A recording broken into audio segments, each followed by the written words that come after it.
Staying on healthcare, Pfizer's COVID-19 vaccine is much less effective in preventing infection in children ages 5 to 11 years than adolescents or adults, says a new study. Yahoo Finance senior healthcare reporter Anjalee Khemlani is here with the details. Anjalee.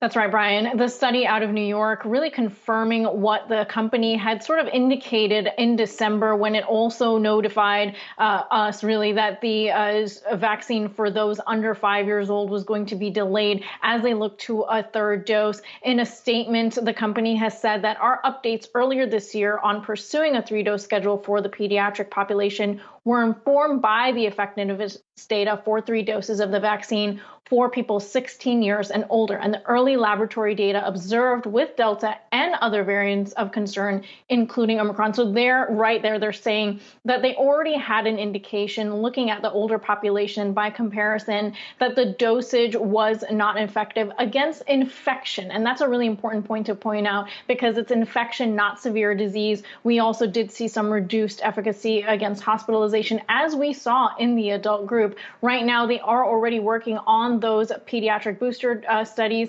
including looking at a study for those from 6 months to 5 years, which we know about, as well as an additional dose for those from 5 to 12 years old and from 12 to 17 years old, and looking at the different dosages for that adolescent age group as well. And this is all really important to understand because it really brings to light, the struggle of finding that right dosage for younger individuals. We know that in large part, especially for the youngest cohort, the dosages are done by weight. And it seems like in their attempt to try and get this dosing right for safety, they may have not been able to find the right dosing for greater efficacy. Of course, we know that even within the adult population, we saw that reduced efficacy as we saw with the surging cases through that Omicron wave that we just got out of, as well as hospitalization and death. So it's important to point out that this is not unique to the age cohort. However, it is concerning. As we know, Pfizer is the only option right now for that age group. So that's the reason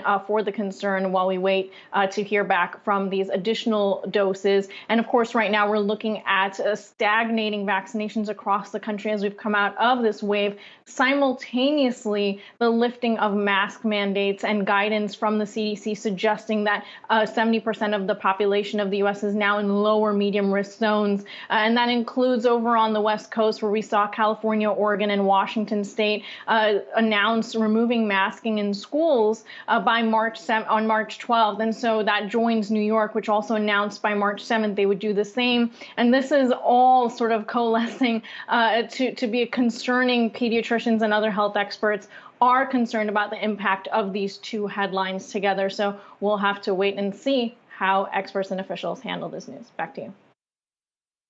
Anjalee Khemlani, thanks so much.